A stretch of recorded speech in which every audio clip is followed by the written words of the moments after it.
My sister has wanted everything that belonged to me since we were kids, so I let her take something that would ruin her perfect image forever. If I made a friend, she'd turn them against me. If I dated someone, she'd flirt until they questioned their choice. If I achieved something, she'd find a way to claim credit. It started with small thefts, almost unnoticeable, like when I won a spelling bee trophy in 3rd grade. Veronica told everyone she'd helped me practice every word. I didn't care much since I knew the truth. But by our 20s, it turned vicious. I got accepted to nursing school. Veronica suddenly decided she needed to be a doctor, and made sure everyone knew nurses were doctor's assistants. I started dating Ryan from my study group. 2 months later, Veronica showed up to Christmas dinner with Ryan's roommate, telling everyone how Ryan had begged to set them up, and how she'd felt bad rejecting him. When I got engaged to my husband Paul after 3 years together, Veronica spent the entire engagement party telling guests how Paul had practiced his proposal speech on her first because he valued her opinion. Then Mom cornered me in the kitchen. You need to stop making everything a competition. Veronica just wants to be close to you. Share your happiness with her. I had never competed with anyone. 3 years into my marriage, I discovered I couldn't have children. The endometriosis was too severe, and IVF kept failing. Paul and I grieved privately for months while considering adoption. Then at Easter dinner, Veronica announced she was thinking about having a baby. But I want the perfect genetics, she said, staring straight at Paul. Strong features, tall, intelligent, hard to find. Mom gasped with delight. The next week, Mom called me with the perfect solution.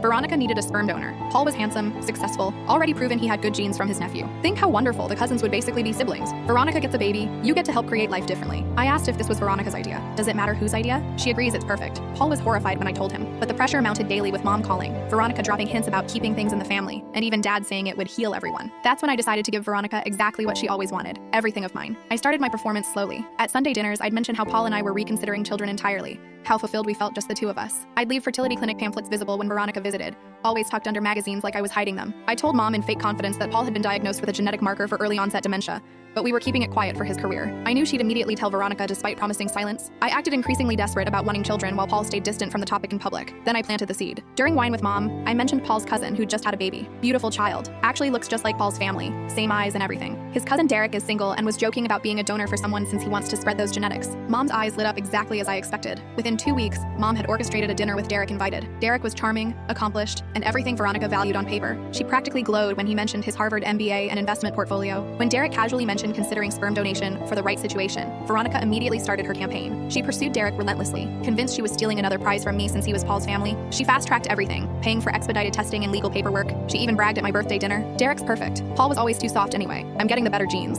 3 months later, Veronica was pregnant. She threw herself an elaborate announcement party, making sure to mention Derek's contributions to her miracle. That's when Derek's wife showed up, his pregnant wife. The wife he'd never mentioned because they'd been separated but reconciled right after the donation. She was elegant, furious, and very publicly demanding to know why her husband's sperm was in my sister. Veronica tried damage control, but the wife had receipts, timeline proof that Derek was married throughout. The entire party watched Veronica crumble as she realized she was pregnant by a married man who'd played her for a fool. Veronica kept the baby, but her reputation never recovered. She became the cautionary tale everyone whispered about at gatherings. Derek's wife made sure everyone knew the full story. Veronica still insists I somehow orchestrated it, but she sounds delusional. After all, she chose Derek entirely on her own.